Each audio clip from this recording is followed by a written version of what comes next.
विधि सम्मत नहीं होने के कारण इसमें वैधानिकता कई चीज़ें आएंगी। हम जानते हैं कि झारखंड की सरकार के द्वारा, कैबिनेट के द्वारा 14 सितंबर को 2 विषयों पर निर्णय लिया गया। एक, पिछड़े समाज को 27% आरक्षण के संदर्भ में, और दूसरा स्थानीय नीति जिसको कहते हैं, उसके संदर्भ में कल झारखंड की सरकार की कैबिनेट ने निर्णय लिया। भारतीय जनता पार्टी झारखंड प्रदेश में सबसे मजबूत, सबसे बड़ी पार्टी के रूप में है। पार्टी की आज अर्थात 15 सितंबर भारतीय जनता पार्टी की कोर कमेटी के सभी सम्मानित नेता, सम्मानित बाबूलाल मरांडी जी, सम्मानित केंद्रीय सरकार की राज्य मंत्री शिक्षा अन्नपूर्णा जी, अर्जुन मुंडा जी, रघुवर दास जी, सम्मानित नीलकंठ मुंडा जी, सम्मानित सांसद सुनील सिंह जी, सम्मानित सांसद समीर उरांव जी और पूर्व प्रदेश अध्यक्ष डॉक्टर रविंद्र राय जी, डॉक्टर दिनेशानंद गोस्वामी जी, ऐसे सभी सम्मानित कोर कमेटी के सदस्य, साथ साथ हमारे प्रदेश के प्रभारी लक्ष्मीकांत वाजपेयी जी भी आज की बैठक में उपस्थित हुए। ये आधा फिजिकल और आधा वर्चुअल बैठक थी, और इस बैठक में 2 बिंदुओं पर हम लोगों ने गहनता से विचार करने के बाद एक एक चीज़ों का हम सब लोगों ने सूक्ष्म और माइक्रो दृष्टिकोण से विचार करने के उपरांत हम लोगों ने तय किया कि आप सबके सामने पार्टी के विचारों को रखने का हम काम करें। स्थानीय नीति के पिछड़े वर्ग के आरक्षण के संदर्भ में मैं पढ़ करके आप सब लोगों को अपनी बात रखना चाहता हूं। भारतीय जनता पार्टी समाज के कमजोर एवं पिछड़ा वर्गों के आरक्षण हेतु सदैव हिमायती रहा है।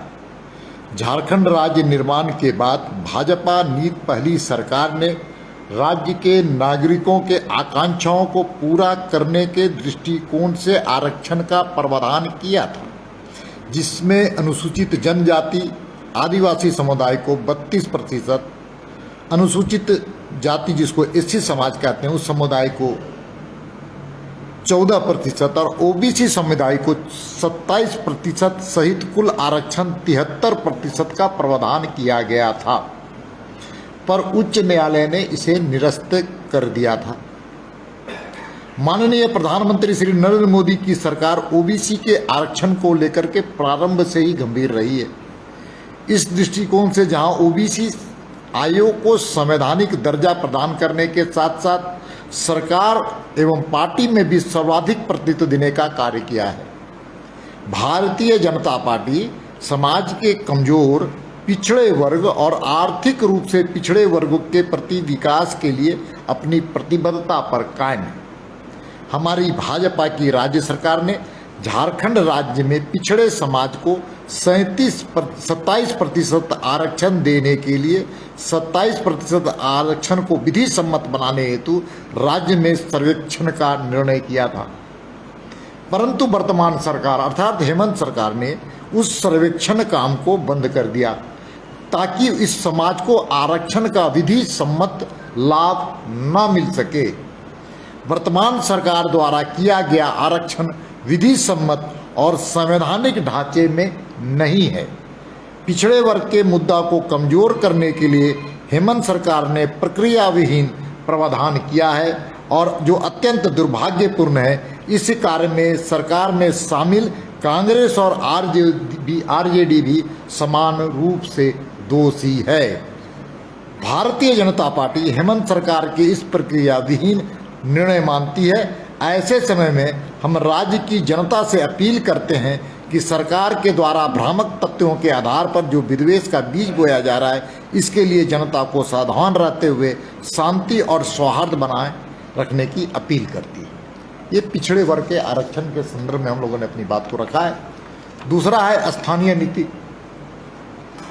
स्थानीय नीति के संदर्भ में भारतीय जनता पार्टी ने झारखंड के आदिवासी मूलवासी के सर्वांगीण विकास के लिए तथा सरकार एवं सरकारी सेवाओं के लिए भागीदारी तथा पहचान स्थापित करने के लिए 1998-99 में केंद्र में श्रद्धेय अटल बिहारी वाजपेयी जी के नेतृत्व में भाजपा नीति सरकार बनते ही झारखंड निर्माण की प्रक्रिया प्रारंभ कर दी गई और 15 नवंबर 2000 में झारखंड राज्य का गठन किया गया।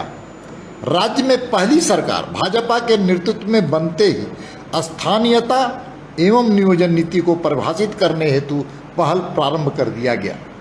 राज्य सरकार ने सर्वदलीय बैठक उस वक्त बुलाई और उस बैठक के सर्वसम्मत निर्णय के आधार पर कैबिनेट में स्थानीयता को परिभाषित करने हेतु राज्य के पिछले सर्वे राइट्स ऑफ रिकॉर्ड में जिनके पूर्वजों का नाम दर्ज हो उनकी स्थानीय मानते हुए और जिला स्तर पर तृतीय एवं चतुर्थ श्रेणी में सेवा में नियुक्ति देने में प्राथमिकता का निर्णय लिया, परंतु उच्च न्यायालय ने इसको निरस्त कर दिया।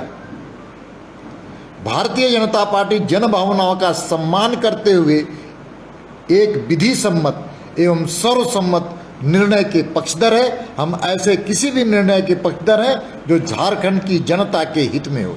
स्थानीयता के लिए वर्तमान सरकार द्वारा निर्धारित आधार अपूर्ण है। वर्तमान सरकार झारखंड सरकार द्वारा स्थानीय नीति को नियोजन नीति से नहीं जोड़ना, स्थानीय नीति को नियोजन नीति से नहीं जोड़ना भी समझ से परे है, ऐसा प्रतीत होता है। यह निर्णय आनन फानन में लिया गया है जो ना विधि सम्मत है और ना सर्वसम्मत है।